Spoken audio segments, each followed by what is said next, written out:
Dhe pas kësaj historie, ne takojme me Donën këtu në studio që i keme dhe ndojme edhe informatat të tjera me ju. Mirëmëngjesi Donë.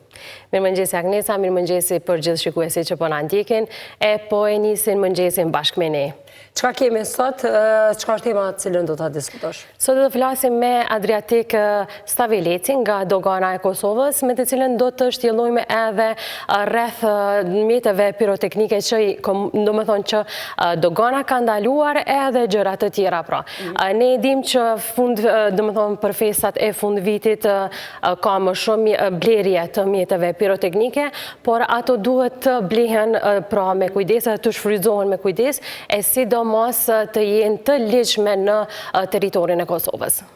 Dhe tutje e keme po besoj në linjë. Po, e kemi në linjë dhe i themi mirëmëngjesi Adriatikut. Adriatik, mirëmëngjesi.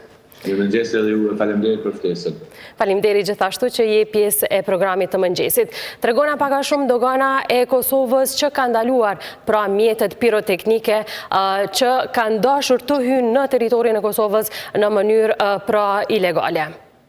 Po, kemi pasur gjatë këtij viti, kemi pasur disa raste ku kemi ndaluar mjete piroteknike gjatë tentimit të kontrabandimit. Në të gjitha rastet dogana i ka konfiskuar këto mjete piroteknike, normalisht edhe mënyra e transportit të tyre edhe ajo ka qenë jo adekuate, por duhet ju them që rastet nuk janë në numër shumë të madh për shkak se mjetet piroteknike një pjesë e madhe e tyre importohen në mënyrë të ligjshme, derisa kemi pas tentativa disa herë gjatë këtij viti, edhe në fillim të muajit dhjetor realisht kemi pas tentim për kontrabandim të këtyre mjeteve, por duhet të them që dogana e Kosovës suksesshëm i ka parandaluar të gjitha këto tentativa dhe këto mjete janë konfiskuar, edhe normalisht edhe palët të cilat kanë qenë në kundërvajtje janë zhërbitur lidhur me këto importe.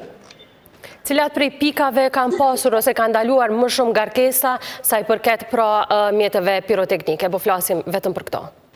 Po, ne kemi pas disa raste kryesisht të cilat kanë qenë të fokusuar në rajonin e Vitis, ku kontrabandimi ka ardhur nga drejtimi i Maqedonisë, derisa kemi pas edhe nga Shqipëria, por në numër më të ulët.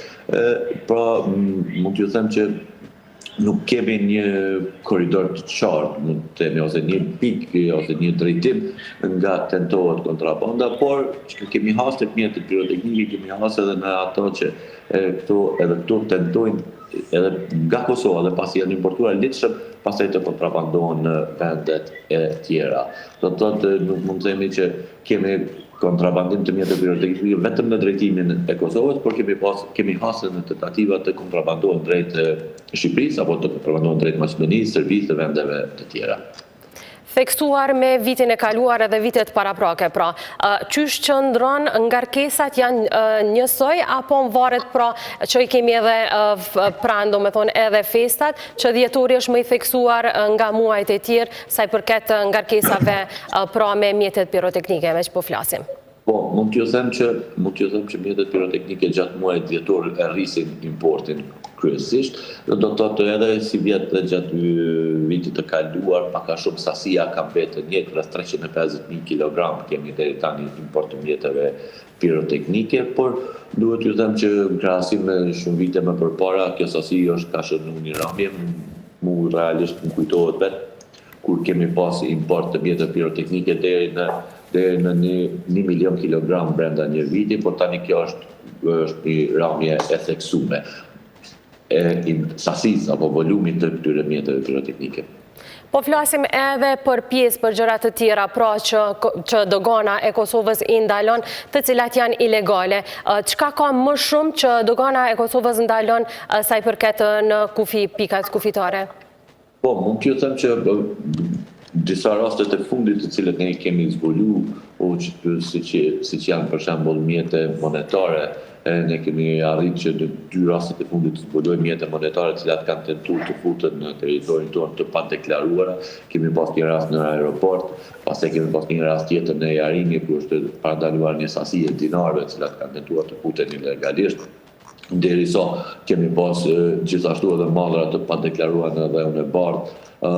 Më tutje mund t'ju them që një prej zbulimeve ndoshta që është bërë gjatë vjetorit, i cili ka qenë edhe zbulim ndoshta më interesant jo në aspektin e vlerës, por në aspektin e produkteve të cilat kanë qenë në tentim kontrabandim, kanë qenë në etiketat. Etiketat, mund të që ka përmendon me etiketat cilat nuk kanë ndonjë vlerë të madhe, por përdoren për falsifikimin e produkteve. Pra, një kompani të caktuara ose individ të caktuar sjellin rroba të cilat janë pa brand, derisa dikush tjetër sjell etiketat të cilat pastaj i qepin apo i vendosin në këto rroba dhe pastaj tentojnë të shesin si brende. Pra, kjo ka qenë njëra prej kundërvajtjeve të cilat është zbulu së vormi, i realisht është zbulu me datën 17 dhjetor në Han të Elezit. Tregona se qysh qëndron dogana e Kosovës me institucionet e tjera, bashkëpunimi, do me thonë, me institucionet e tjera? Normalisht dogana e Kosovës ne nuk funksionojmë vetëm në pikat kufitare, funksionojmë së bashku me policinë e Kosovës dhe Agencionin për Veterinet dhe Ushqimeve të Kosovës. Do të thotë ne së bashku operojmë edhe në qendrën kombëtare për menaxhimin e kufijit të 3 agencionet dhe përdorim konceptin që një ndales one stop, one control, ose një ndales, një kontroll. Është një koncept modern i cili aplikohet nga dogana e Kosovës, normalisht edhe nga policia e Kosovës, ku agencionet punojnë në prapavi, derisa qytetari e sheh vetëm një ndales. Në momentin kur e sheh një ndales, atë të gjitha kontrollat përfundojnë aty nga të gjitha agencionet. Do të thotë që ne përveç bashkëpunimit që kemi në pikat kufitare, në brendi bashkëpunojmë shumë ngushtë edhe me agencionet e tjera të zbatimit të ligjit në Kosovë, për cilat duhet t'i falenderoj edhe publikisht për përkrahjet që na japin në shumë aksione dhe operacione tona. Me që jemi në fund vit pra në dhjetor, edhe pak është viti 2026, qysh ishte puna në doganën e Kosovës, pra qysh po përmbyllet faktikisht viti 2025 për ju? Viti 2025 mund të them që është një prej viteve mjaft suksesshme të doganës, derisa ne deri tani mund të them deri dje realisht kemi arritur mbledhje me 1 miliard 800 milion që paraqet rreth 7.8% më shumë se viti para prak, por nesër do të mbajmë edhe konferencën vjetore ku do të shpalozim vitin dhe progresin e doganës, dhe i sot do t'ju ftojmë edhe juve normalisht që të merrni pjesë në këtë konferencë ku do të shpalosim të gjitha të arritura, normalisht sfidat dhe të gjithë vitin brenda kësaj konference. Faleminderit shumë për krejt këto informata që do të me shikuesit tonë, e faleminderit për punën e juj që Kosova, territori Kosovës është më i sigurt. Falë punës juj. Faleminderit për ftesën. Faleminderit gjithashtu. Agnesa e theksoi mirë edhe Adriatik Stavileci që në Kosovë nuk mund të hyhet gjithçka, pra gjithmonë dogana e Kosovës ndalon gjërat, pra mjetet piroteknike apo edhe gjërat të tjera që janë të paligjshme, pra gjithçka kontrollohen në pikat kufitare. Dhe kjo rrit patjetër edhe sigurinë në vendin tonë.